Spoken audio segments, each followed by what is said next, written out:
नमस्कार,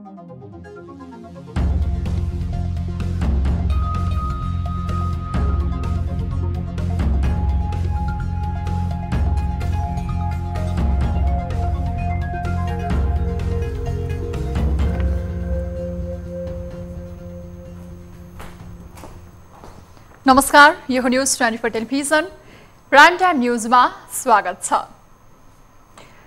प्रधानमन्त्रीको पदभार ग्रहण गरेसँगै शेरबहादुर देउवाको पहिलो चुनौती संसदमा विश्वासको मत लिनु हो। गठबन्धनले देउवाका लागि विश्वासको मत जुटाउन सके मात्र ओलीलाई पूर्ण रूपले गलत साबित गर्न सक्छन्। त्यसका लागि माधव नेपालको भूमिका अहम रहन्छ। नेपाललाई आफूहरूबाट उम्कन नदिन गठबन्धनका नेताहरू नेपालसँग निरन्तर भेटघाट र छलफलमा छन्। एमाले अध्यक्ष केपी शर्मा ओलीले नेपाललाई स्वीकार्न नसकिने अभिव्यक्ति दिएपछि गठबन्धनका नेताहरूमा आशा त होला, तर ओलीले नेपाल पक्षका अन्य सांसदहरूलाई आफूतिर ल्याउन सफल भयो भने गठबन्धनको गणित फेरि बिग्रिन्छ। उता नेपाली कांग्रेसलाई सरकार गठन जति महत्त्वपूर्ण छ, पार्टीको महाधिवेशन पनि उत्तिकै फलामको चिउरा भन्दैछ। क्रियाशीलको किचलो पनि अहिलेसम्म साम्य भएको छैन। क्रियाशील सदस्यता वितरणबाट असन्तुष्ट नेता कार्यकर्ताहरू अहिले पनि विरोधमा छन्। त्यसैले महाधिवेशन समयमै सम्पन्न हुनेमा कार्यकर्ताहरूमा शङ्का कायमै छ। राष्ट्रपतिले पुनर्स्थापित प्रतिनिधि सभा र राष्ट्रिय सभाको बैठक आह्वान गर्नुभएको छ। यो सँगै ओलम्पिकमा सहभागी खेलाडीहरूको विदाई सम्बन्धी स्पोर्ट्स न्यूज र इन्टरनेसनल न्यूज पनि आजको बुलेटिनमा महत्त्वका साथ समेटेका छौं। अब प्राइम टाइम न्यूजका हेडलाइन्स। संघीय संसदका दुवै सदन प्रतिनिधि सभा र राष्ट्रिय सभाको अधिवेशन आह्वान। सत्य निरूपण तथा मेलमिलाप र बेपत्ता छानबिन आयोगको म्याद 1 वर्ष थप र राष्ट्रिय सभाको अधिवेशन आह्वान गर्न सिफारिस। कांग्रेस क्रियाशील सदस्यता छानबिन समितिको म्याद सकिँदा पनि काम सकिएन। महाधिवेशनको कार्यतालिका प्रभावित हुने आशंका। समितिले गर्नुपर्ने जुन निर्णयात्मक कुराहरू हो त्यसमा हामी अन्तिम चरणमा पुगेका छौँ। काठमाडौँ उपत्यकामा निषेधाज्ञा साउन 10 गतेसम्म बढाइयो। अत्यावश्यक कामले उपत्यका प्रवेश गर्ने सार्वजनिक तथा निजी सवारी साधनलाई आवत जावत गर्न दिइने।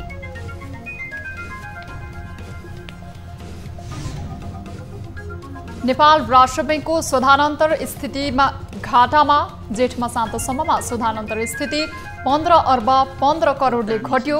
विदेशी मुद्राको सञ्चिति पनि घट्दै घाटामा रहेको अवस्था र टोकियो ओलम्पिकमा सहभागी जनाउने नेपाली टोलीलाई राष्ट्रपति विद्यादेवी भण्डारीद्वारा विदाई। नेपालबाट 5 खेलाडी सहित 26 सदस्यीय टिमले सहभागिता जनाउने।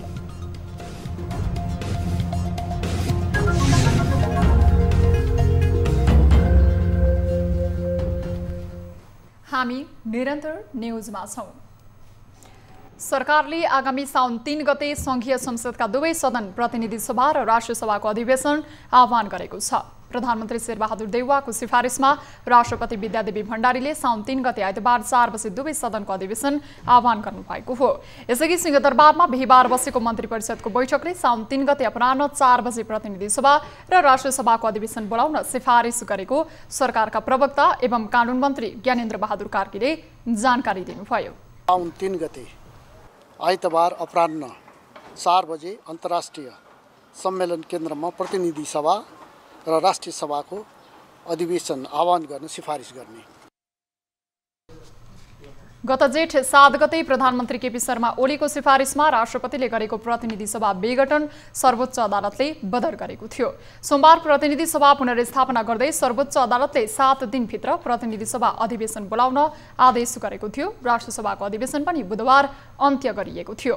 त्यस्तै मन्त्री परिषदको बैठकले सत्य निरूपण तथा मेलमिलाप आयोग, बेपत्ता छानबिन आयोग र आयोगका पदाधिकारीको कार्यकाल 1 वर्ष थप्ने निर्णय गरेको सरकारका प्रवक्ता कार्कीले जानकारी दिनुभयो।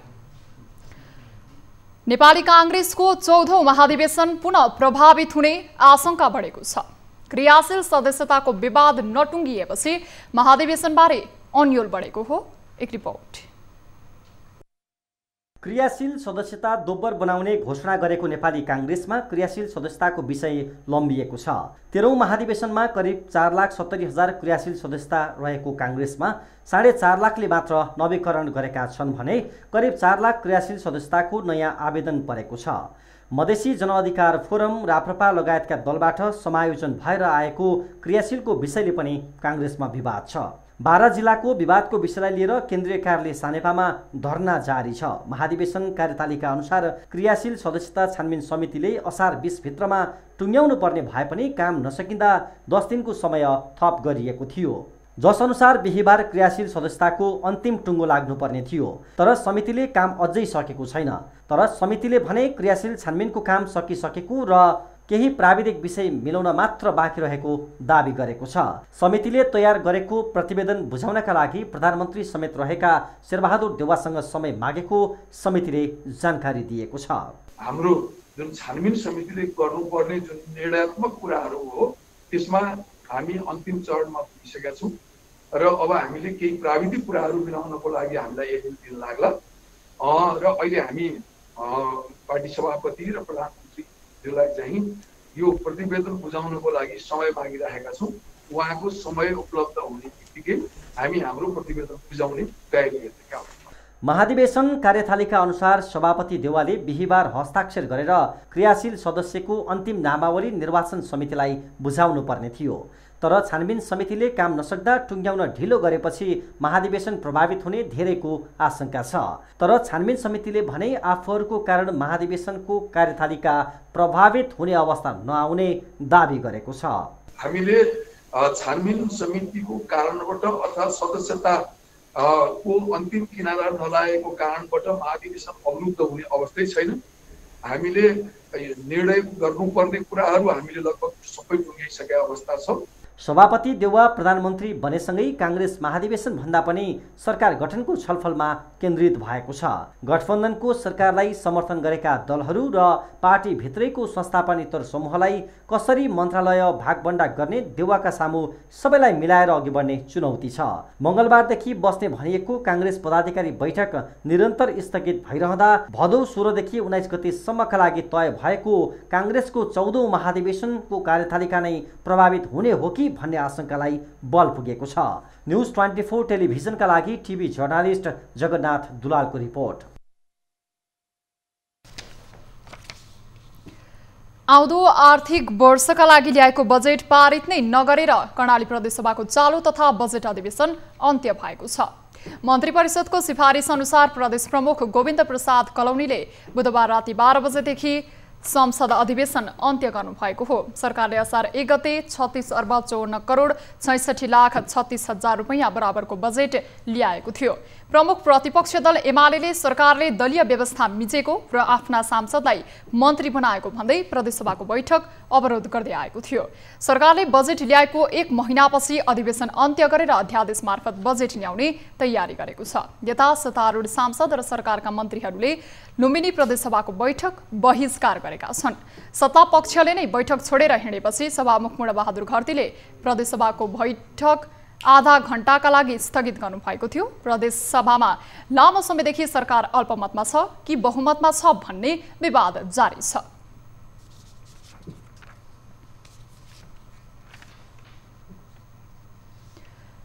कांग्रेस सभापति शेरबहादुर देउवा नेतृत्वको सरकार गठन भएपछि नेपाल कम्युनिस्ट पार्टीका महासचिव नेत्रविक्रम चन्दले प्रमुख राजनीतिक दलका शीर्ष नेतासँगको भेटघाट बढाएका छन्। महासचिव विप्लवले नेकपा माओवादी केन्द्रका अध्यक्ष पुष्पकमल दाहाल प्रचण्ड र नेकपा एमालेका नेता माधव कुमार नेपालसँग भेटवार्ता गरेका हुन्। दुवै नेता कोटेश्वर स्थित नेपाल निवास एकै समयमा पुगेको प्रचण्डको सचिवालयले जनाएको छ। भेटवार्तामा बृहत वाम एकताका विषयमा छलफल भएको बुझिएको छ। नेताहरूबीच झण्डै 1 घण्टा छलफल भएको थियो। उनीहरूका बीचमा मुलुकको पछिल्लो राजनीतिक घटनाक्रमबारे छलफल भएको बताइएको छ। दुई नेताको भेट अघि नेत्रविक्रम चन्द, विप्लव, माधव नेपाल र प्रचण्ड बीच समेत कुराकानी भएको थियो। विप्लवले 30 मिनेट जति दुई नेताहरूसँग छलफल गरेका थिए। तरल राजनीतिक अवस्थामा भएको यो भेटलाई अर्थपूर्ण रूपमा हेरिएको छ। ओली सरकारको बहिर्गमनपछि विप्लवले पहिलो पटक बुधबार प्रचण्डसँग खुमलटार पुगेर भेटेका थिए। भेटमा सबै माओवादी घटक बीच एकीकरण हुनुपर्ने विषयमा छलफल भएको प्रचण्डको सचिवालयले जनाएको छ।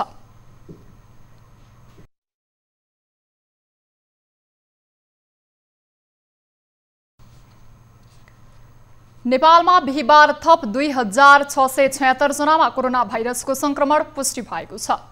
देशभर गरिएको 8256 पीसीआर परीक्षणका क्रममा 1782 र 4512 एन्टिजेन परीक्षणका क्रममा 894 जनामा कोरोना पुष्टि भएको स्वास्थ्य मन्त्रालयले जनाएको छ। यो सँगै नेपालमा कोरोना संक्रमितको कुल संख्या 7,09,437 पुगेको छ।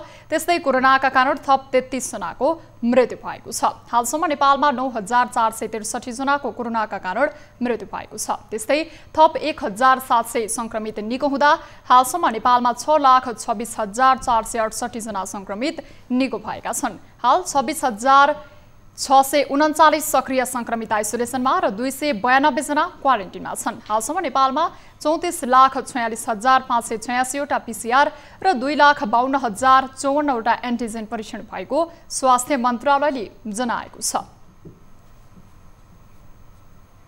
हामी निरन्तर न्यूजमा छौं।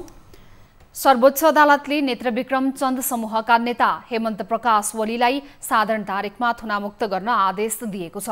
बिहिबार सर्वोच्चका न्यायाधीशद्वय प्रकाश कुमार ढुङ्गाना र मनोज कुमार शर्माको संयुक्त इजलासले नेता ओलीलाई थुनामुक्त गर्न आदेश दिएको हो।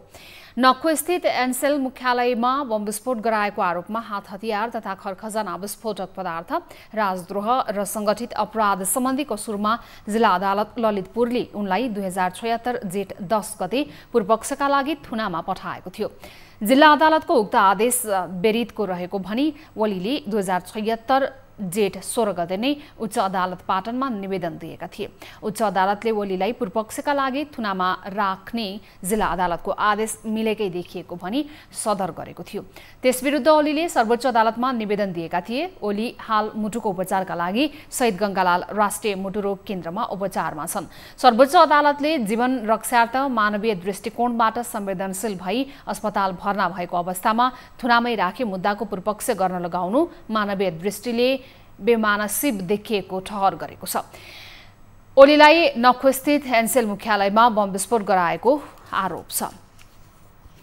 नेकपा एमाले संसदीय दलको बैठक शुक्रबारका लागि बोलाइएको छ। संसदीय दलका नेता केपी शर्मा ओलीले सरकारबाट बाहिरिएपछि पहिलो पटक बैठक बोलाएका हुन्।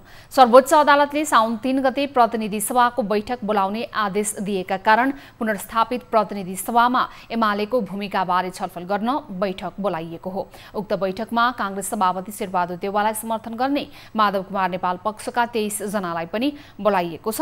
एमाले विवाद समाधानका लागि गठित 10 सदस्यीय कार्यदलले आइतबार एकताका लागि 10 बुँदे सहमति गरे पनि अहिलेसम्म स्थायी र केन्द्रीय कमिटी बैठक भने बस्न सकेको छैन। बरु आफ्नै पार्टीका 23 सांसदको निर्णायक भूमिकाले ओली सत्याच्युत भएका छन्। बुधबार मात्रै प्रधानमन्त्रीको सरकारी निवास बालुवाटारबाट निजी निवास बालकोट पुगेका ओलीले पार्टीमा नेपाललाई कुनै ठाउँ नभएको अभिव्यक्ति दिएका थिए। यसर्थमा शुक्रबार बस्ने दलको बैठकलाई चासोपूर्वक हेरिएको छ।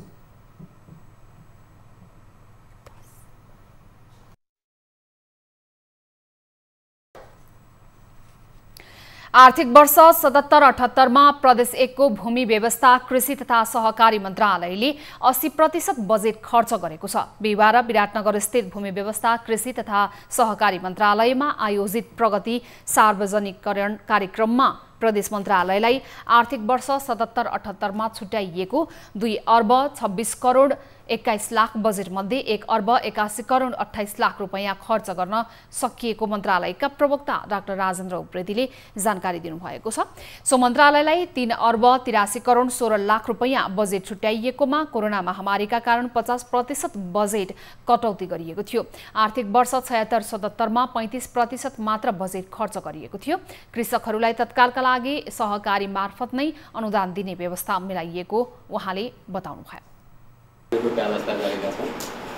भुक्तानी लिन आउँदाखेरि लिन आउने कागजपत्र उहाँले पुरा गर्ने हो र हामीले गरिसकेको काममा भुक्तानी दिँदाखेरि सोझै चाहिँ उहाँको खातामा हाल्दिनु हो। उहाँले अनुदानको दुरुपयोग हुन नदिन अधिकतम प्रयास गरिएको र काम सम्पन्न भएपछि मात्रै रकम खातामा हालिदिने गरिएको पनि बताउनु भएको छ।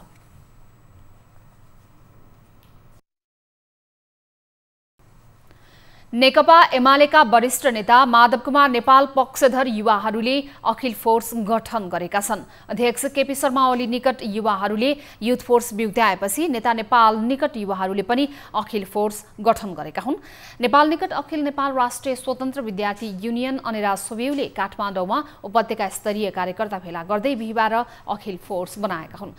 501 सदस्यीय अखिल फोर्सको अध्यक्षमा तपेन्द्र जङ साई रहेका छन्। उनीहरूले प्रतिनिधि सभा विघटन विरुद्ध एकजुट भएर सांसदहरूले हस्ताक्षर गरेकै कारण संविधानको रक्षा भएको जिकिर गरेका थिए। यसअघि एमाले ओली निकट युवा संघले युथ फोर्स बिउत्याएको थियो।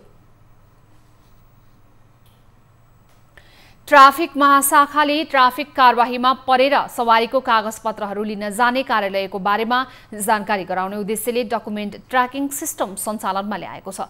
यो सिस्टमबाट सेवाग्राहीले आफ्नो मोबाइलको मेसेजबाटै ट्राफिकले लिएका कागजपत्र लिने ठाउँको जानकारी पाउने ट्राफिक महाशाखाले जनाएको छ। यसले चाहिँ पक्कै पनि सेवाग्राहीलाई अलिकति केही न केही सहजता चाहिँ ल्याउँछ जस्तो मलाई लागेको छ र हाम्रो चाहिँ नि टेक्नोलोजीतर्फ पाइलामध्ये धेरै पाइलामध्येको यो एउटा चाहिँ प्रयास हो। यसले सेवाग्राहीलाई अवश्य पनि केही सहजता ल्याउँछ। भोलिका दिनमा योभन्दा अझै एडभान्स टेक्नोलोजी आउँदै गयो भनेदेखि हामी फेरि त्यसलाई एडप्ट गर्दै जान्छौँ। तर अहिले भइरहेको परिस्थितिमा यसले केही सहजता पक्कै पनि ल्याउँछ। हाल उपत्यकाको 45 वटा ट्राफिक प्रहरी कार्यालयले ट्राफिक नियम उल्लङ्घनकर्ताको कागजपत्र नियन्त्रणमा लिने गरे तापनि 17 ट्राफिक कार्यालयबाट मात्रै नियमअनुसार कागजपत्र फिर्ता लिन सकिने व्यवस्था गरिएको छ। कतिपय स्थानबाट टाढाबाट आउने चालकहरूलाई पर्ने गरेका असुविधालाई सहज बनाउन यो सेवा प्रभावकारी हुने अपेक्षा गरिएको छ। हामीसँग न्युजहरू अझै बाँकी छन्। समय हो लाइफ बोय हात धुने ब्रेकको।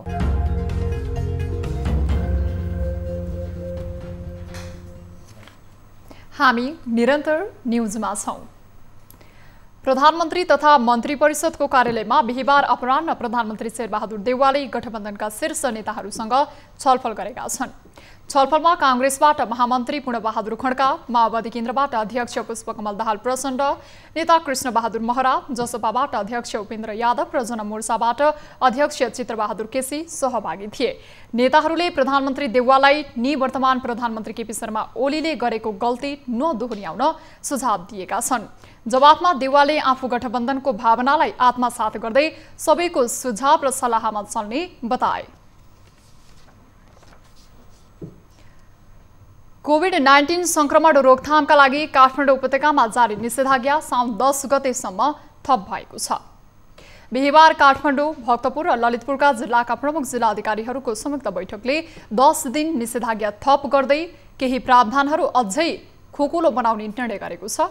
एक रिपोर्ट।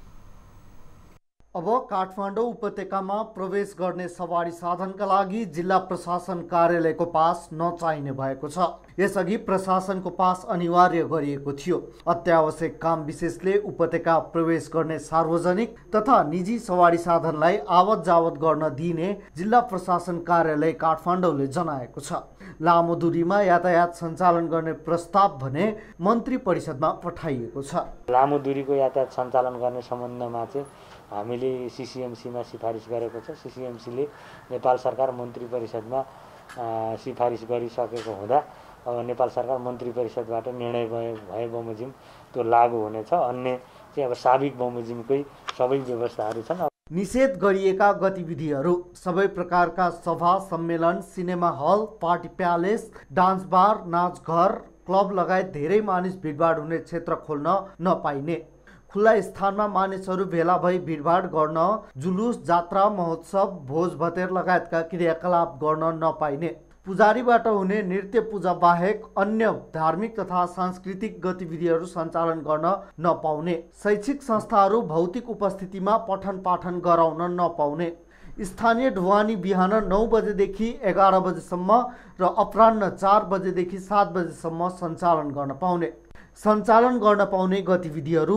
व्यवसायको हकमा, औषधि तथा स्वास्थ्य सामग्री सम्बन्धी पसल जुनसुकै समयमा निर्बाध रूपमा सञ्चालन गर्ने। औषधि पसल बाहेक अन्य व्यवसायहरू साँझ 7 बजेसम्म सञ्चालन गर्न पाइने। अत्यावश्यक वस्तुको अनलाइन अर्डर, रेस्टुरेन्ट एवं फास्टफुड तथा अन्य अर्डरहरू टेक अवे वा होम डेलिभरी प्रयोजनका लागि काठमाडौँ उपत्यकाभित्र साँझ 7 बजेसम्म सञ्चालन गर्ने। सवारी साधन सञ्चालनको हकमा कुल स्वीकृत सिट क्षमताभन्दा बढी यात्रु राख्न नपाइने। यात्रु र सवारी चालक सहचालकले अनिवार्य स्वास्थ्य सुरक्षाको मापदण्डको पालना गर्नुपर्ने। चालक र सहचालकले अनिवार्य मास्क, भाइजर र पन्जा लगाउने। सवारी साधनको ढोकामा सेनिटाइजरको व्यवस्था हुनुपर्ने। अनिवार्य रूपमा सवारी साधन दैनिक सेनिटाइज गर्नुपर्ने। उपत्यकाभित्र सञ्चालन हुने निजी सवारी साधनको हकमा स्वास्थ्य मापदण्डको अनिवार्य पालना गरी सञ्चालन गर्न पाइने। अत्यावश्यक काम विशेषले उपत्यका प्रवेश गर्ने सार्वजनिक तथा निजी सवारी साधनहरूलाई आवत जावत गर्न दिइने। सार्वजनिक तथा निजी निर्माण कार्यको लागि निर्माण सामग्री ढुवानी बेलुका 9 बजेदेखि बिहान 5 बजेसम्म सञ्चालन गर्न पाइने। परीक्षा तथा अन्य विषयको हकमा परीक्षा सञ्चालन हुने कुनै एक स्थानमा वा कक्षा कोठाको आकार अनुसार 25 जनाभन्दा बढी परीक्षार्थीहरू राख्न नपाइने। परीक्षा हलमा प्रवेश गर्नु पूर्व परीक्षा समाप्त भए पश्चात नेपाल सरकारले तोकेको मापदण्ड बमोजिमको भौतिक दूरी कायम हुने व्यवस्था मिलाउनु पर्ने। एउटा शिफ्टका सबै परीक्षार्थीहरू परीक्षा स्थलबाट पूर्ण रूपमा बाहिरिएपछि मात्र अर्को शिफ्टका परीक्षार्थी र सम्बन्धित व्यक्तिहरूलाई प्रवेश गर्न दिने। परीक्षा स्थलमा स्वास्थ्य सुरक्षाका मापदण्ड पूर्ण रूपमा पालना गर्नुपर्ने। गोष्ठी, तालिम, सेमिनार, बैठक, समीक्षा, प्रशिक्षण जस्ता क्रियाकलापहरू सञ्चालन गर्दा भर्चुअल माध्यमबाट गर्ने। उपस्थित भई गर्नै पर्ने भएमा बढीमा 25 जना मात्र सहभागी हुने गरी सञ्चालन गर्ने। देशभर कोरोना संक्रमण बढेपछि वैशाख 16 गतेदेखि काठमाडौँ उपत्यकाभित्र निषेधाज्ञा जारी रहेको छ। प्रधानमन्त्रीमा निर्वाचित भएपछि केपी शर्मा ओलीले रेल, पानीजहाजदेखि जनताको घरका भान्सासम्म ग्यास पाइप पुर्याउने आश्वासन दिएका थिए। त्यसो त प्रधानमन्त्री ओलीले विकास र समृद्धिको नारा तय गर्दै गर्दा विकास र सुशासनको योजनाहरूलाई आफ्नै मातहतमा राखेका थिए। ओली नेतृत्वको सरकारले विकासदेखि राजस्वसम्म बालुवाटारकै मातहतमा राखेको थियो। एक रिपोर्ट। चालु आर्थिक वर्षको बजेटमा निवर्तमान प्रधानमन्त्री केपी शर्मा ओलीले आफ्नै मातहतमा रहेको कार्यक्रमहरूमा लक्ष्य अनुरूप प्रगति हुन नसक्दा विवादमा परेका हुन्। आगामी आर्थिक वर्ष 2078-79 को बजेटमा प्रधानमन्त्रीको मातहतमा रहेका कार्यक्रमहरूमा बजेट बढाइएको छ। आगामी वर्षका लागि प्रधानमन्त्री रोजगार कार्यक्रमका लागि 12 अर्ब रुपैयाँ बजेट विनियोजन गरिएको छ। प्रधानमन्त्री रोजगार कार्यक्रममा 2 लाख व्यक्तिलाई थप रोजगार उपलब्ध गराइने भनिएको छ। त्यसैगरी व्यावसायिक कृषिको विकास गर्ने भनेर प्रधानमन्त्री कृषि आधुनिकीकरण कार्यक्रमका लागि 7 अर्ब बजेट विनियोजन गरिएको छ। प्रधानमन्त्री कृषि आधुनिकीकरण कार्यक्रम र युवा रोजगार कार्यक्रम लक्षित वर्गमा पुग्न नसकेको भन्दै विवादमा परेका छन्। त्यसैगरी राष्ट्रपति शैक्षिक सुधार कार्यक्रमका लागि 10 अर्ब रुपैयाँ बजेट विनियोजन गरिएको छ। प्रधानमन्त्री र राष्ट्रपतिको नाममा राखिने कार्यक्रमहरू आफ्नो कार्यकर्ता र मान्छेलाई जागिर खुवाउने काम भएको जानकारहरूले टिप्पणी गरेका छन्। जहाँ जहाँ राष्ट्रपति अथवा प्रधानमन्त्री जोडिएको छ त्यहाँ काम गर्ने व्यक्तिहरूले त्यो महसुस गर्नु पर्यो र त्यसको उपलब्धि पनि त्यही किसिमको चाहिँ हुन सक्नु पर्यो। अनि बल्ल त्यसको उपादेयता हुन्छ। होइन भने यो त के भयो भनेदेखिलाई चाहिँ आफ्ना कार्यकर्ताहरूलाई पाल्ने, पोस्ने र उनीहरूलाई मात्रै प्रोत्साहित गर्ने कार्यक्रम जस्तो मात्रै देखियो। निवर्तमान प्रधानमन्त्री केपी शर्मा ओलीले आफ्नो प्रत्यक्ष मातहतमा रहने गरी राजस्व अनुसन्धान विभाग सम्पत्ति शुद्धिकरण कार्यक्रम राख्दा कार्यक्रमको लक्ष्य र औचित्य विवादमा परे। राजस्व र सम्पत्ति शुद्धिकरण विभाग निष्क्रिय रहे। उनीहरूले गर्ने काम कमजोर भयो। प्रधानमन्त्री आफैले संवेदनशील कार्यक्रम आफै राख्दा भ्रष्टाचार र अनियमितता बढ्ने आशंका अर्थविदको छ। जुन हिसाबले अपेक्षा बढाइयो त्यो अनुसारको डेलिभरी भएन र मलाई सोध्नुहुन्छ भने सबभन्दा ठुलो कुरा चाहिँ यो जति बेलासम्म हामीले मुलुकमा पुँजी निर्माण गर्न सक्दैनौँ त्यति बेलासम्म हामीले विकास गर्न सक्दैनौँ। ओली नेतृत्वको सरकारले आर्थिक विकास र पूर्वाधारको कार्यक्रम र योजनालाई प्राथमिकता दिएको तर्क योजना आयोगका निवर्तमान उपाध्यक्ष डाक्टर पुष्प कणेलको छ। विकास निर्माणको काममा त्यति धेरै कम्प्रोमाइज भएको छैन, तर आर्थिक हिसाबले हेर्दाखेरि चाहिँ अर्थतन्त्रमा यो पछिल्लो 1 वर्ष आर्थिक वर्षको हिसाबले 2 वर्ष चाहिँ असर परेको स्थिति देखिन्छ। बजेटमा प्रधानमन्त्रीको मातहतमा ठूला कार्यक्रम र परियोजनाहरू राख्ने तर लक्षित वर्गसम्म कार्यक्रमहरू पुग्न सकेनन्। यसले प्रधानमन्त्रीको तहका कार्यक्रम र योजनाले प्रधानमन्त्री तथा राष्ट्रपतिको गरिमा घटाएको छ। प्रधानमन्त्रीका नाममा रहेको कार्यक्रम लक्षित वर्गका जनताले भन्दा पनि कार्यकर्ता र आफ्ना मान्छे रमाउने थलो बन्दैछन्। न्युज 24 टेलिभिजनका लागि टिभी जर्नलिस्ट नवराज चालिसेको रिपोर्ट। हामी निरन्तर न्युजमा छौं। अब बिजनेस न्युज।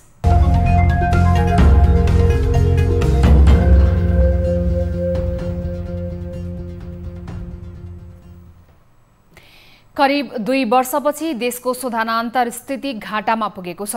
केन्द्रीय बैंकको तथ्याङ्क अनुसार गत जेठ मसान्तसम्ममा शोधनान्तर स्थिति 15 अर्ब 15 करोडले घाटामा रहेको छ। अघिल्लो वर्षको सोही अवधिमा शोधनान्तर स्थिति 1 खर्ब 79 अर्ब 37 करोडले बचतमा रहेको थियो। एक रिपोर्ट। चालू आर्थिक वर्षको समीक्षा अवधिमा चालू खाता 2 खर्ब 93 अर्ब 97 करोडले घाटामा रहेको छ। अघिल्लो वर्ष सोही अवधिमा चालू खाता 62 अर्ब 59 करोडले घाटामा रहेको थियो। पुँजीगत ट्रान्सफर 8.4%ले वृद्धि भई 14 अर्ब 15 करोड पुगेको छ भने खुद प्रत्यक्ष वैदेशिक लगानी 13.4%ले कमी आई 16 अर्ब 20 करोड कायम भएको छ। अघिल्लो वर्षको सोही अवधिमा पुँजीगत ट्रान्सफर 13 अर्ब 5 करोड र खुद प्रत्यक्ष वैदेशिक लगानी 18 अर्ब 72 करोड रहेको थियो। शोधनान्तर स्थितिमा चाहिँ 3वटा खाताहरू विशेष गरी महत्त्वपूर्ण हुन्छन्। एउटा जसलाई करेन्ट एकाउन्ट भन्छौँ, अर्को क्यापिटल एकाउन्ट भन्छौँ र अर्को फाइनान्सियल एकाउन्ट भन्छौँ। क्यापिटल एकाउन्ट र फाइनान्सियल एकाउन्ट सरप्लसमै छन्, तर करेन्ट एकाउन्ट चाहिँ ठुलो डेफिसिटमा भएको हुनाले 293.97 अरबको करेन्ट एकाउन्ट डेफिसिट भएको हुनाले यसको असर सिधै ओभरअल ब्यालेन्स अफ पेमेन्टमा हुन गएको हो। 2077 असार मसान्तमा 1401 अर्ब 84 करोड बराबर रहेको कुल विदेशी विनिमय सञ्चिति 2.6%ले कमी आई 2078 जेठ मसान्तमा 13 खर्ब 65 अर्ब 65 करोड कायम भएको छ। कुल विदेशी विनिमय सञ्चिति मध्ये नेपाल राष्ट्र बैंकमा रहेको सञ्चिति 2077 असार मसान्तमा 1236 अर्ब 12 करोड रहेकोमा 2078 जेठ मसान्तमा 2.3%ले कमी आई 11 खर्ब 97 अर्ब 65 करोड कायम भएको छ। बैंक तथा वित्तीय संस्था नेपाल राष्ट्र बैंक बाहेकसँग विदेशी विनिमय सञ्चिति 2077 असार मसान्तमा 1 खर्ब 75 अर्ब 71 करोड रहेकोमा 2078 जेठ मसान्तमा 4.4%ले घटेर 1 खर्ब 68 अर्ब कायम भएको छ। चालू आर्थिक वर्षमा आयात अधिकतम बढेको कारण विदेशी मुद्राको सञ्चिति घटेको हो। कोभिडको कारण स्वदेशी उद्योग धन्दाको उत्पादन नहुनु र मेडिकल जन्य सामग्रीको आयात वात्तै बढ्दा शोधनान्तर घाटा बढेको हो। शोधनान्तर घाटा बढ्नु, निर्यात घट्नु र पर्यटन उद्योग शिथिल हुँदा अर्थतन्त्रमा चाप पर्न सक्छ।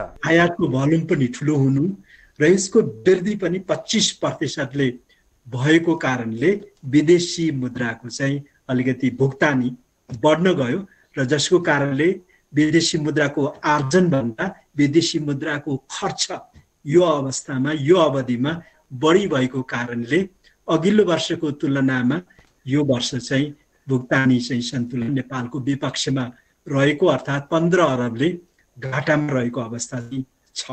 आर्थिक वर्ष 2077-78 को 11 महिनाको आयातलाई आधार मान्दा बैंकिङ क्षेत्रसँग रहेको विदेशी विनिमय सञ्चिति 11.1 महिनाको वस्तु आयात र 10.1 महिनाको वस्तु तथा सेवा आयात धान्न पर्याप्त रहने देखिन्छ। 2078 जेठ मसान्तमा विदेशी विनिमय सञ्चितिको कुल गृहस्थ उत्पादन, कुल आयात र विस्तृत मुद्रा प्रदायकसँग अनुपातहरू क्रमशः 32.0%, 76.6% र 27.8% रहेका छन्। 2077 असार मसान्तमा यी अनुपातहरू क्रमशः 35.8%, 105.7% र 33.1% रहेका थिए।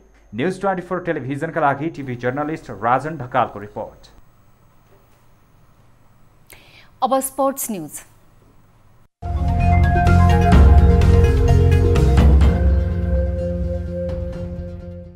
टोकियो ओलम्पिकमा सहभागी जनाउने नेपाली टोलीलाई राष्ट्रपति विद्यादेवी भण्डारीले विदाई गर्नुभएको छ। बिहिबार राष्ट्रपति भण्डारीले राष्ट्रपति भवनमा शुभकामना दिँदै नेपाली टोलीलाई विदाई गर्नुभएको हो। यसपटक टोकियो ओलम्पिकमा नेपालबाट 5 खेलाडी सहित 26 सदस्यीय टिमले सहभागिता जनाउनेछन्। नेपाल ओलम्पिक कमिटीले ओलम्पिकमा नेपालबाट खेलाडी, प्रशिक्षक र पदाधिकारी गरी 26 सदस्यीय टिम सहभागी हुने जनाएको छ, जसमध्ये 5 खेलाडी र 4 प्रशिक्षक सहभागी हुनेछन्। त्यसबाहेक अन्य पदाधिकारी रहेका छन्। टोकियो ओलम्पिकमा पौडीबाट गौरीका सिंह, एलेक्जेन्डर शाह, एथलेटिक्सकी सरस्वती चौधरी, सुटिङकी कल्पना परियार र जुडोकी सोनिया भट्टले प्रतिस्पर्धा गर्नेछन्। ओलम्पिकको उद्घाटनको मार्च पासमा गौरीका सिंह र एलेक्स शाहले नेपालको झण्डा बोक्नेछन्। अब प्राइम टाइम न्यूज सक्नु अघि अहिलेसम्मका हेडलाइन्स फेरि एकपटक। संघीय संसदका दुवै सदन प्रतिनिधि सभा र राष्ट्रिय सभाको अधिवेशन आह्वान, सत्य निरूपण तथा मेलमिलाप र बेपत्ता छानबिन आयोगको म्याद 1 वर्ष थप र राष्ट्रिय सभाको अधिवेशन आह्वान गर्ने सिफारिस। कांग्रेस क्रियाशील सदस्यता छानबिन समितिको म्याद सकिँदा पनि काम सकिएन, महाधिवेशनको कार्यतालिका प्रभावित हुने आशंका। छानबिन समितिले गर्नुपर्ने जुन निर्णयात्मक कुराहरू हो त्यसमा हामी अन्तिम चरणमा पुगिसकेका छौँ। काठमाडौँ उपत्यकामा निषेधाज्ञा साउन 10 गतेसम्म बढाइयो। अत्यावश्यक कामले उपत्यका प्रवेश गर्ने सार्वजनिक तथा निजी सवारी साधनलाई आवत जावत गर्न दिइने।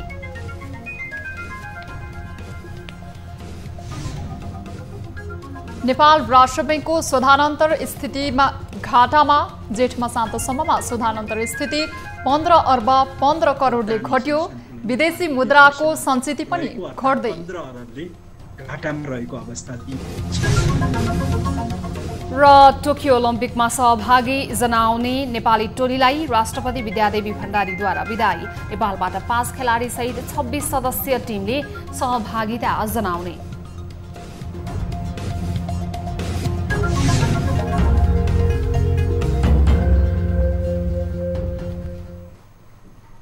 प्राइम टाइम न्यूज अहिलेलाई यति नै। यसअघि ताली र गालीका लागि हामीले सोधेको प्रश्नको अन्तिम नतिजा, यसपछि प्रसारण हुने कार्यक्रम सीधा कुरा जनतासँगमा हेर्न सक्नुहुनेछ।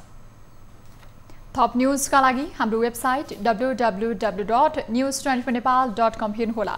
साथै हामीलाई फेसबुक, ट्विटर र युट्युबमा पनि फलो गर्न सक्नुहुनेछ। यस्तै मोबाइल, भाइबर वा इमेल मार्फत न्यूज24 को हेल्प डेस्कमा कुनै पनि समस्या र गुनासाहरू छन् भने टिपाउन सक्नुहुनेछ। हामी निरन्तर न्यूजमा छौं। नमस्ते।